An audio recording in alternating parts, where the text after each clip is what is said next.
sexual assault victims who would, if they go to MedStar or other hospitals, there's a program for counseling, advocacy, protection of evidence that would apply for them. And there's a nurse who runs that nonprofit who also, her night job is a trauma surgeon. And she would notice that if someone came with a gunshot, they would not get the services that were being employed for sexual assault victims. So she tried to imagine what would it be like if the nonprofits involved in a well-regarded system for sexual assault victims started to adapt that system for gunshot and stab victims. So they're nonprofit employees, funded through a grant by the city, and the oversight the city has is through the grant management that we provide with the nonprofit. It is located at a private institution, being the hospital, who have allowed their doctors and nurses to get trained in the protocol. I'm just curious about the 20 extra ambulances. Who's paying, I mean, as if I have to need to use an ambulance, who's paying for my transport to the hospital in that private ambulance? The transport, the city, for any ambulance, the city, there's typically a transport fee that's part of an insurance or Medicaid.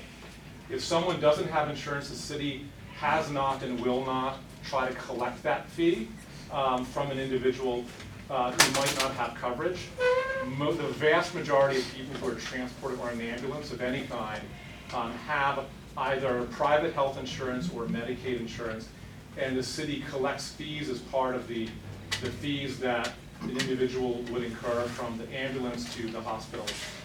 And then I said, if they don't have coverage, the city has historically, and it will not, go after an individual who might not have coverage.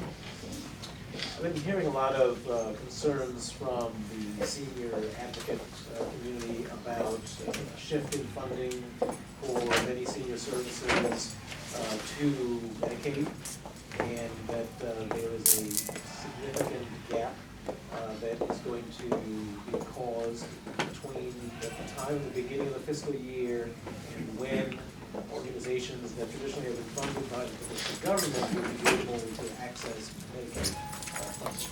So I'm curious as to why the administration hasn't taken into account the fact that there is a gap and there is going to be a problem with service delivery, and hasn't looked at adjusting when that turnover occurs so that our seniors are protected. Okay, well, partly why I brought Matt is I can answer many questions, but not all questions. I'll see if Matt can. Yeah, and I'll do my best with that. Because one of the things that we look at every year when we're putting the budget together is we try to do as much as we can with the money that we have available with us.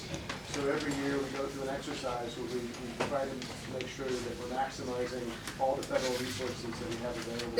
So there were some programs within Asian that the department identified some federal funds for, as this happened across the government. I have not heard this specific concern about a gap between the local funding and being able to apply for the federal funding. I'm happy to take that back and have a conversation with Asian, because we certainly don't want any gaps. And that's not something that I was aware of until now. That would be helpful. I'd be happy to direct the folks that express Yeah, concerns to you. If you could. Yeah, I appreciate it. and I say that's, if some of you have questions, we won't always be able to answer them, but we always commit to giving feedback back to you, or if there's other folks sharing their concerns directly with them. Before I open for questions, if anyone has any, isn't included in this budget with the new A&C law an increase for A&C, since they are being allowed now to do a whole lot more? Is there going to be an increase for A&Cs across the board? There's not an across-the-board increase for agencies included in the budget right now. Okay. I will also leave a card, and I'm especially concerned about the issue you raised, Mr. Butler. Anyone in the audience who might have a question? Martin? Yes, is there money in the 2017 budget for the private security camera incentive program? And will all government buildings, particularly schools and rec centers, be equipped with external security cameras, particularly in areas where there's high rates of violent crime? The funding in the program now won't lapse at the end of this fiscal year. so it will continue into 17. If there's enough demand that should continue, I think that's a proven that there's quite broad support on council and in the mayor's office as that fund reaches the point where it exhausts all of its funds. In terms of security cameras on government buildings, in particular rec centers, we set aside money to be able to purchase and install cameras. So the question then is, in the relatively large number of government buildings, how to prioritize those. So beginning in about the fall of last year, because we knew we wanted to set aside money for it, we had our police department and our rec center, and then we brought in actually a small office called the Office of Risk Management to help us have a sort of a independent assessment of security risk if we can only deploy $1 or $2 million at a time, how to prioritize those. And so we went through that to be able to prioritize the initial batch of funding to give cameras to rec centers. I'm happy to share with you after. I don't recall, it identified specific rec centers as having the most need for the first tranche. I'm happy to share with that after. I'm giving my card. Any other questions for the gentleman from the mayor's office? If you guys are willing, perhaps you can hang out just outside the door. Some of you Absolutely. may not wish to ask in public, but might want to ask you a couple absolutely. of We questions. will do that, and I'll probably come in a bit later just to get a feel for what issues that you were talking about at the EMC. Okay, Thank you. great. Thank you so much for your time. And the bright yellow folders will stay here with you. Thank you so much.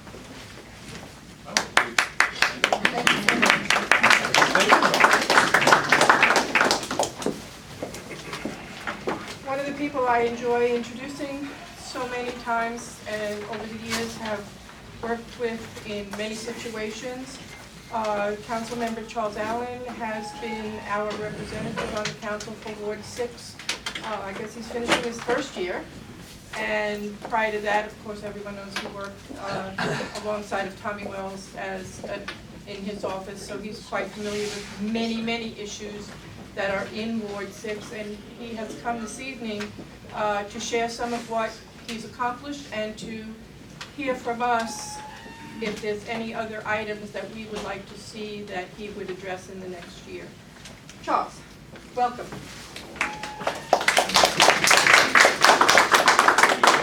Charles, you might want to use the mic, they can't hear you in the back, because the margin. Does this work a little better? So I don't have my back to anybody. You guys mind if I'm over here?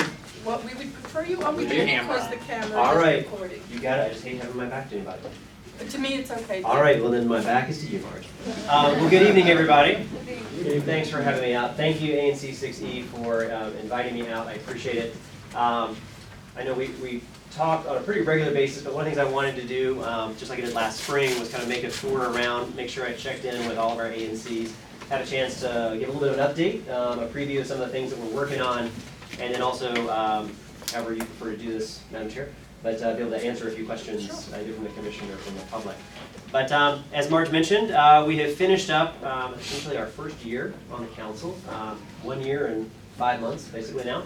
And it's been a really great honor and pleasure to represent Ward 6, which, as you have probably heard me say before, is the biggest ward in the city, the only ward that touches all 4 quadrants, and it is a big ward, but a wonderful set of neighborhoods that make up our community. And it's a real pleasure.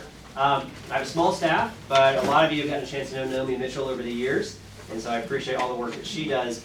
As a freshman council member, I do not chair a committee, so that means that I have a smaller, a leaner, meaner staff. But I think that we've got some folks that really work hard on behalf of everybody in our ward.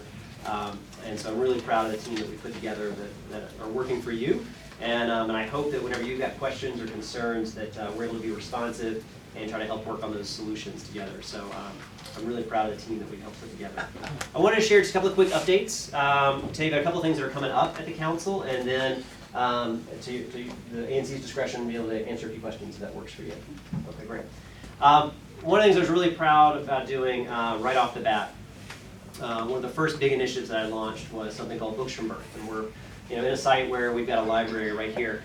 One of the things that I was struck with as we looked at education is that we wait until we see our test scores in the classroom and we see this huge achievement gap in our city.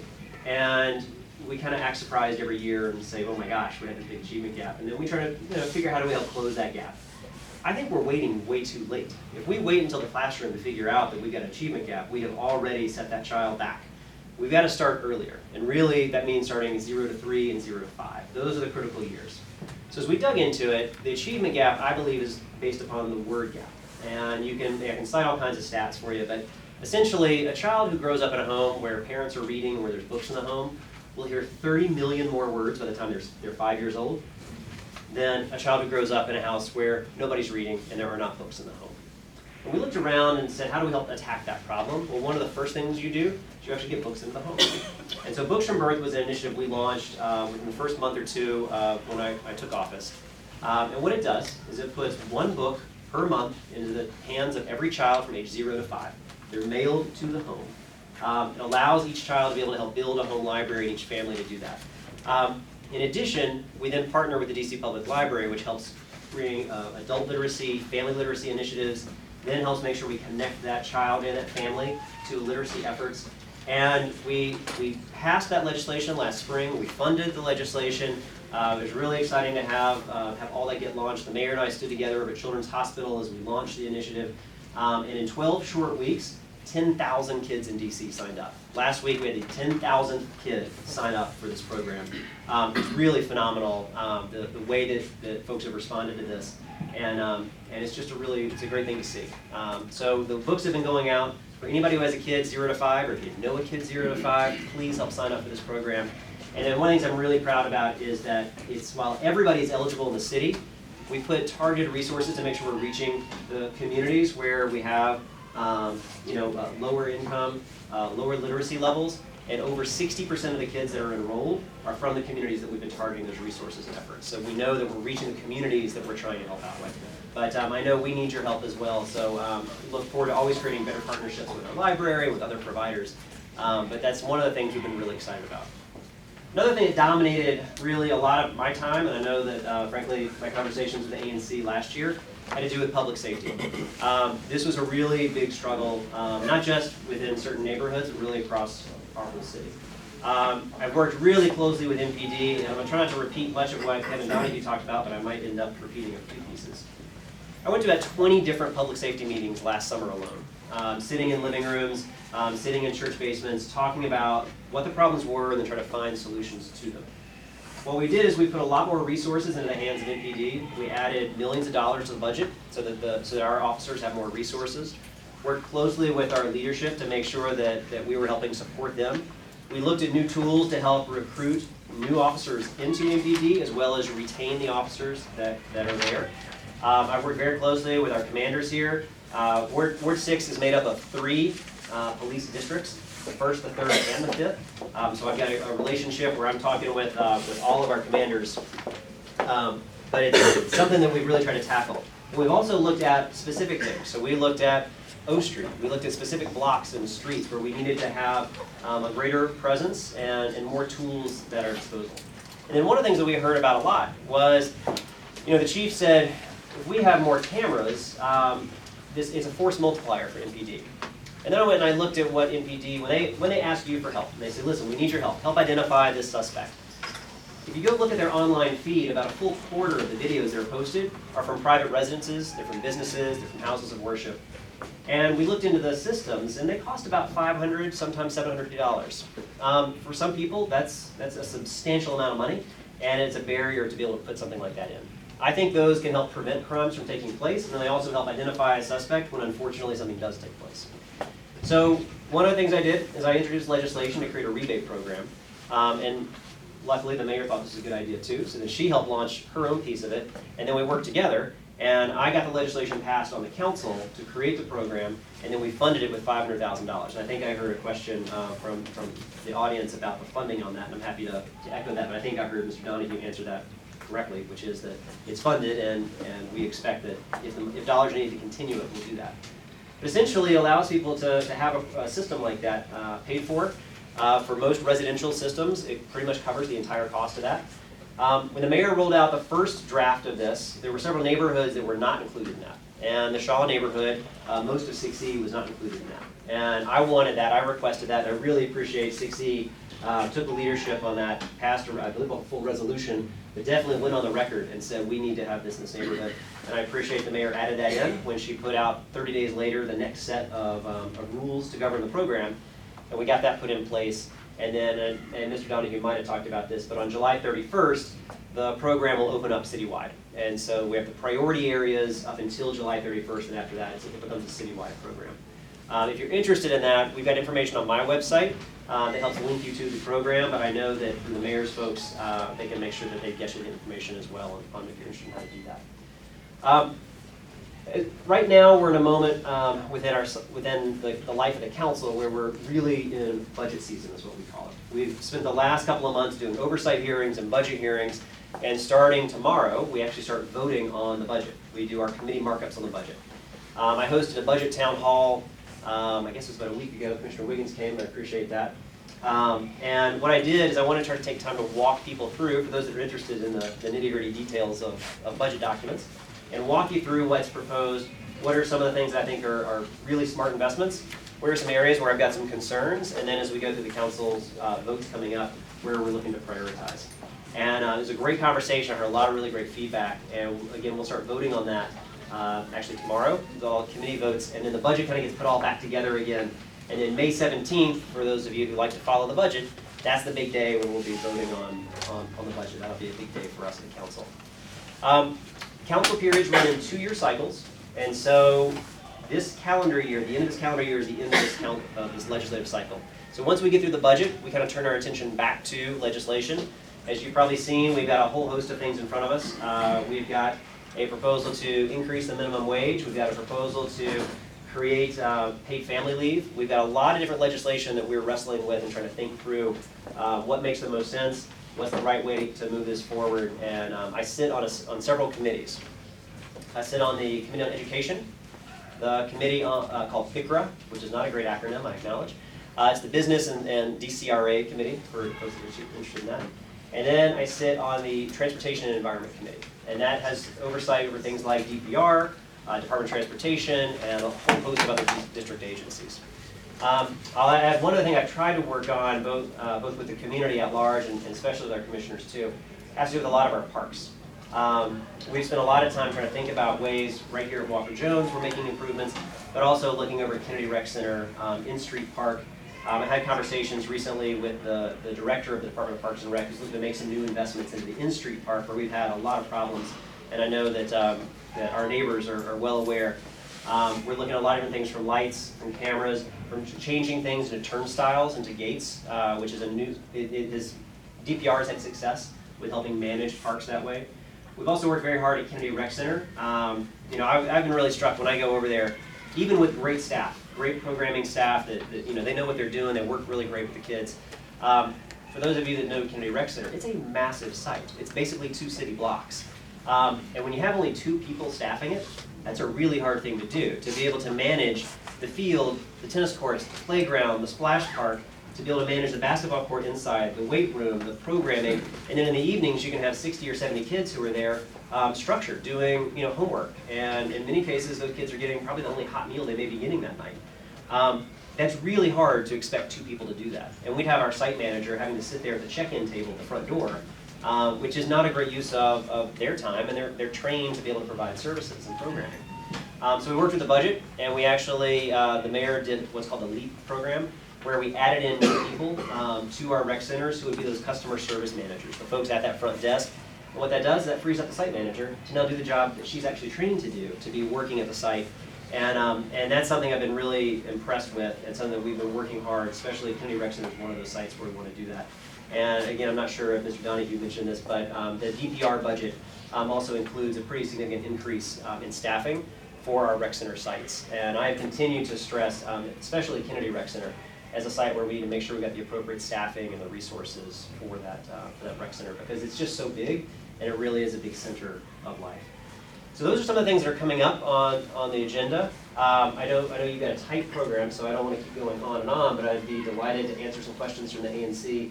The ANC, I try to make sure I've always got a great working relationship with our ANCs. They do an incredible amount of work, everything from public safety to wrestling with issues around how we get around our city, especially when it comes to development that's taking place.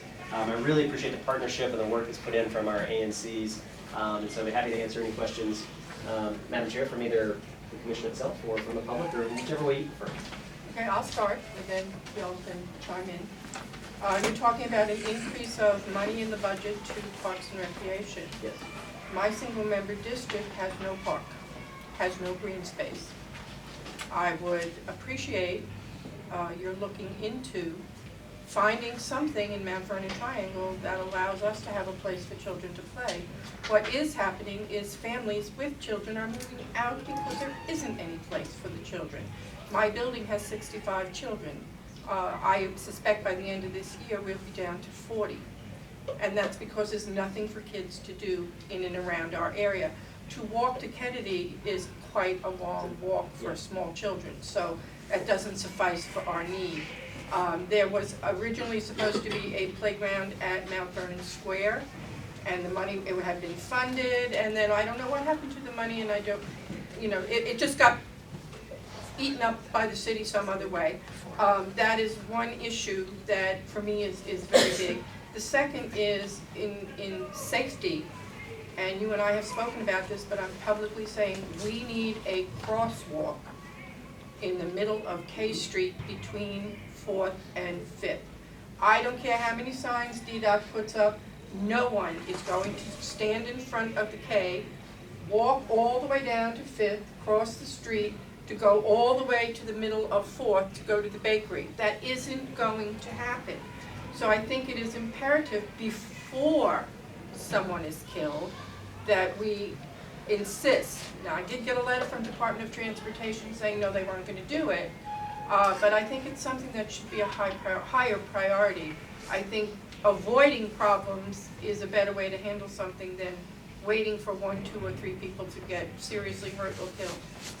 Those are my 2 comments. Well, I appreciate that. And, on the crosswalk, I agree with you. I've gone on record saying I think that we need to have a crosswalk there. If you're familiar with that stretch, it's also right where you have an alley that comes out. So a lot of people actually naturally look at that space because you've got the curb cut for an alley. It just kind of feels like a natural place where you cross the street. I was just there the other day, and again, watched 4 people just kind of walk down the middle of that block because it's one of those incredibly long blocks.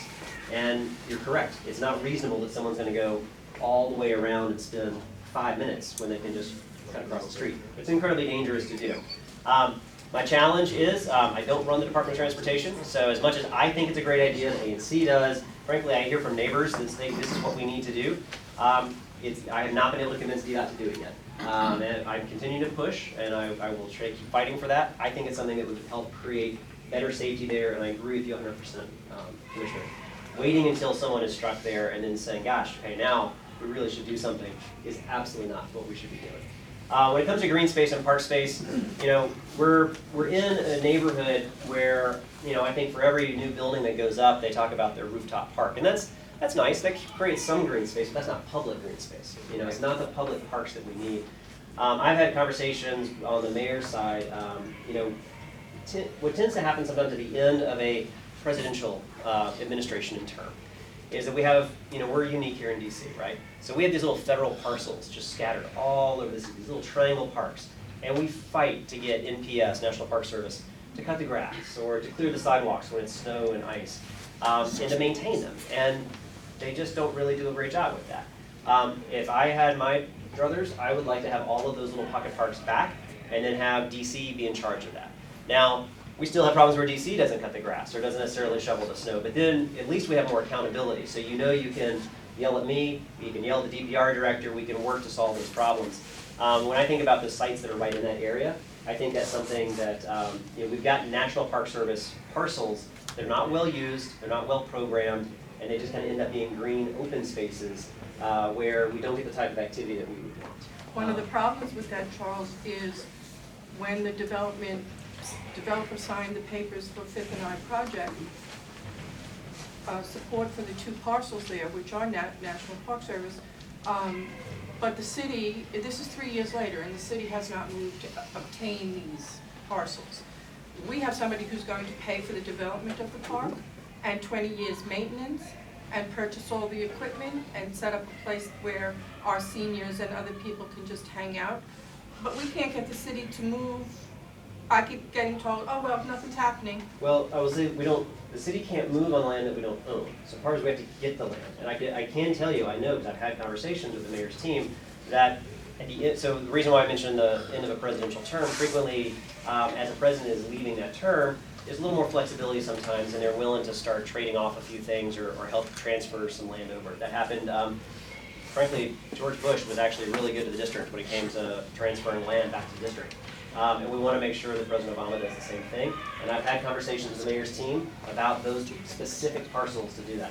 I'd also say, you know, there's other sites where we're looking to create more green space. You know, the project that was just awarded that I know the ANC really worked on, but while the ANC didn't necessarily have a preferred development team, you did have a set of principles and criteria and interests that you wanted. The Capitol Vista project, you know, has an emphasis on green space and park space that will be public and be accessible. And that's something that I think where both the ANC and myself push to say when we're looking at those types of sites, how do we help get green space out of it, park space, so that we can carve that out. What I don't want to have happen, and this is what I know you're very sensitive to, is you look at the Noma neighborhood that's been built out. We built it out, but as a city, we kind of forgot to put in parks and green spaces. So now we're having to go back and spend a lot of money and shoehorn in a whole bunch of park spaces, and I know that's what you're trying to prevent, which is how do we help prioritize these spaces so we've got parks, we've got the green space that works for all of our residents. And so I appreciate the work you're doing, keep pushing on it, you're pushing me, I think you're pushing the city on it, to keep working on it, to get there. Yeah, they do know me by name, Deb. Yes, they do, absolutely. So Charles, actually, ANC6E had prioritized 2 of the bidders for Capitol Vista, and one of the ones was the one that was chosen. But, you know, the 3 words that I'm going to ask you about, Shaw Middle School. I need to say anything else. Sure. So, well, for everybody else, I'll make sure I add a little context to it, for everybody who doesn't know. So Shaw Middle School is the school that was closed, and we are trying to find ways to reopen that. Right now, Shaw Middle School is not in the DC Public School System's plans to reopen. They do not have a plan to reopen that site, to reopen the school there. What we are working on is trying to move DCPS in that direction at a minimum to start laying out a plan of how we get there, and to start acknowledging that we have got a growing school-age population within the Shaw community. You're seeing Seton Elementary, which is winning all kinds of awards and getting better and better and better. But where are those kids going to go? In last year's budget, one of the things that I and Councilor Grosso joined me in this, put in a requirement to have DCPS begin a study kind of in a formal way to look at Shaw Middle School. They've started that process this spring. They basically have until the end of the fiscal year, so they have until basically October 1st to conduct that study. I've also talked with some of the neighborhood leaders and yourself, Commissioner, about having DCPS leadership, Dr. Beers, who's the COO of DCPS, to sit down and meet with some of the parents and the stakeholders to start engaging in a better way, because right now there is no engagement. So getting them to sit down to have those conversations, and we had a conversation with Dr. Beers to help set that up, and he has said yes, so we've been reaching out to start figuring out how we plan a time for that and work with neighbors to find a convenient time for that. But it's frustrating. It's a huge site. As you may remember, about a year ago, there was a proposal to build a practice stadium there, and the neighborhood was pretty unified in saying that's really not the best place for this. And so I joined with many others in saying this is not what we want to have in this site, to really make sure that we're prioritizing the middle school and also trying to think through what that site could look like for the future. It's a big, big site, and I think we should be trying to be open and creative about what all could we do with that site. So I think it can accommodate a middle school, and it may be able to accommodate other uses that help serve the community and help serve the public. Any other commission questions? Yeah, I have a question. I know you mentioned about the Kennedy Rec Center and the lack of personnel there. Is there some timetable on when we can expect more personnel at that center? Because they are definitely need more people there to maintain that space. Yeah, great question. So everybody didn't hear the question was, what's the timeline in terms of additional staff coming in? So they have had the one additional staff coming in. So the front desk person has been added based on the actions that we took last fall to add in an additional FTE. The additional staff that I'm talking about is what was in the proposed DPR budget, and that's what the council has to vote on, which we start voting on that tomorrow. That really won't take effect until the next fiscal year. So that doesn't even really kick in until October 1st. And then just because, government is fast and nimble, I would expect that there'd be just a little bit of time of advertising the position, because we can't spend the dollars till they're actually eligible. So you can't spend any money until October 1st. So even though we know positions will come on board, we can't actually be hiring any of that. So we have to start that process. So I think really you're looking at fall, would be the soonest that we can get the additional staff in. Also, the neighbors in the 400 and 500 block of S Street have been trying for years to increase the width of the sidewalks to be the same as the width of the sidewalks in the successive blocks of S Street. The 6th, the 7th, the 8th, they all have wide sidewalks. Years ago, the sidewalks in the 5th and the 400 block of S Street were narrowed to, I think there was a plan to divert traffic from Rhode Island Avenue. That never came to fruition, but they did narrow the sidewalks. And the sidewalks there are not even in compliance with the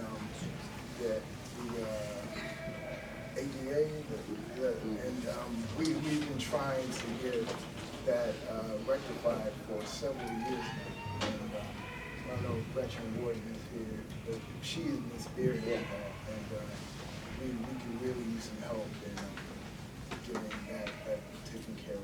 Yeah, well, I absolutely will follow up with you so I can get to the specific blocks of what's needed. I mean, I think, the city decades ago started widening our roads in a way that really ate into the sidewalks so that we narrowed those to almost single file, walking, to accommodate, be able to move as many cars as possible. And that isn't necessarily the best way to make sure that the neighborhood can move around. One of the things that is in the current budget, again, that we'll be voting on, there's actually a pretty substantial increase in the dollars that go into a lot of the infrastructure, our sidewalks, our curbs, our local streets, our local alleys. So I'd be more than happy, Naomi and myself will work with you in terms of what type of follow-up we can do, because the Department of Transportation is in the process of lining up, not just for this year, but really for the out years, what are their priority projects. And so first I'll check to find out, is it on their list, which I hope it is. If it's not, I'll work with you to see how we can try to get it on there, because that to me is exactly what we're trying to accomplish there, is how do we help return our sidewalks to the type of spaces where we can walk down. I don't care whether you're pushing a stroller, you're in a wheelchair, you're in a walker. We need to have